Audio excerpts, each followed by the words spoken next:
মাশাআল্লাহ মাশাআল্লাহ, এই চীনা মসজিদে কত সুন্দরভাবে নির্মিত।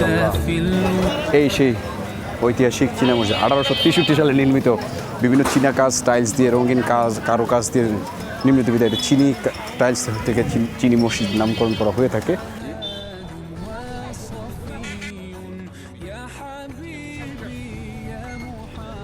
দৃষ্টিনন্দন এবং খুব ঐতিহাসিক হওয়ার কারণে চীনা মাটি দিয়ে তৈরি, চীনা টাইলস দিয়ে তৈরি বিধায় এটা চীনা মসজিদ নামে বিশেষভাবে পরিচিত। আল্লাহর ঘর মসজিদ, চমৎকার এটা স্থাপত্য, একটা সুন্দর যে মিনার, বড় একটা সুন্দর একটা মিনার উঠার একটা স্থান। বিসমিল্লাহির রহমানির রহিম।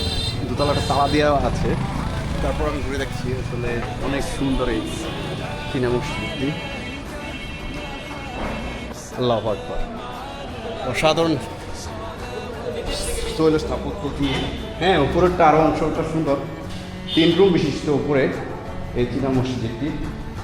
মাশাআল্লাহ, নীলফামারী জেলার সৈয়দপুর শহরের প্রাণকেন্দ্রে অবস্থিত এই চীনা মসজিদটি অসম্ভব চীনা টাইলস দিয়ে নির্মিত, কারুকাজ দিয়ে নির্মিত, অসম্ভব সুন্দর আল্লাহর ঘর মসজিদ।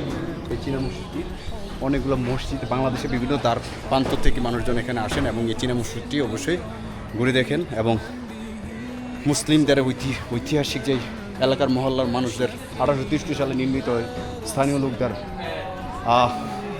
অর্থায়নে নির্মিত এই চীনা মসজিদে বিভিন্ন আদলে, বিভিন্ন সময়, বিভিন্ন কারুকাজ দিয়ে নির্মিত করা হয়েছে। আসলে এই যে সেই অসংখ্য মসজিদের গম্বুজ টম্বুজ পাওয়া যাবে এই চীনা মসজিদের এরিয়াটা। এই হচ্ছে সৈয়দপুর শহরের চীনা মসজিদ এলাকা বলে এটাকে। গোলহাট বাজার পার করে এখানে আসতে হবে। হ্যাঁ,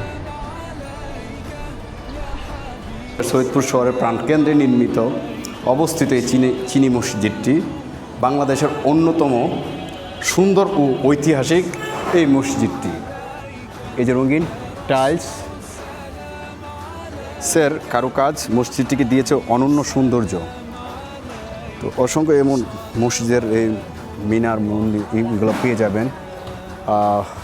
গম্বুজগুলো চীনামাটি দিয়ে করা, আদলে করা, সাদা, সবুজ এবং নীল রঙের অসংখ্য টাইলসের কারুকাজ মসজিদকে দিয়েছে অনন্য সৌন্দর্য। শুধু নামাজ আদায়ের জন্য নয়, এটি একটি আজ গুরুত্বপূর্ণ ও ঐতিহাসিক পর্যটন আকর্ষণ।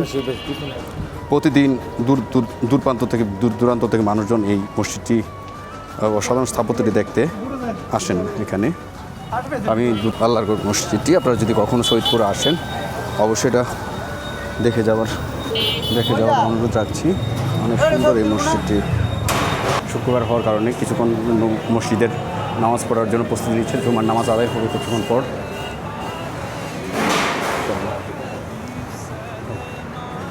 কারুকাজে কিন্তু 3 রুম বিশিষ্ট এই কারুকাজে এই চীনা মসজিদটি সৈয়দপুরে অসম্ভব সুন্দর এবং চীনামাটির বিভিন্ন কাজ দিয়ে তৈরি এবং বিভিন্ন রঙের কালার, চীনা পাথর দিয়ে, চীনামাটি দিয়ে করা। এই জন্য এটা চীনা পাথর দিয়ে করার কারণে, টাইলস দিয়ে করার কারণে এক সময় শৈল স্থাপত্য। এই যে আল্লাহু আকবার, আল্লাহ, এই যে এইগুলোর কারণে এটা কি পরবর্তীতে চিনি মসজিদ হয়। এলাকার লোকজনের, মুসল্লিদের, মুসলিম জনগণের সদিচ্ছায় এটি নির্মাণিত হয়। হে আল্লাহ,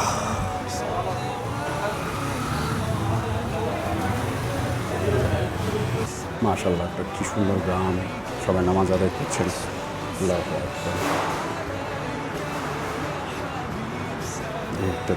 নামাজ আদায় করার একটা স্থান আছে করছে। মাশাআল্লাহ, অনেক চমৎকার এই মসজিদটি। আসসালামু আলাইকুম চাচা, এই জায়গাটার নাম কি গুলহাটি বলেন নাকি, না সৈয়দপুর বলে? সৈয়দপুর শহরেই না? জায়গাটার নাম কি চিনি মসজিদ? আচ্ছা, থ্যাংক ইউ। আসসালামু আলাইকুম। চীনা মসজিদ নামেই পরিচিত। চীনা মসজিদ নামকরণ অনুসারে এই জায়গাটির নামকরণ চীনা মসজিদ এরিয়া এলাকা। বিসমিল্লাহ।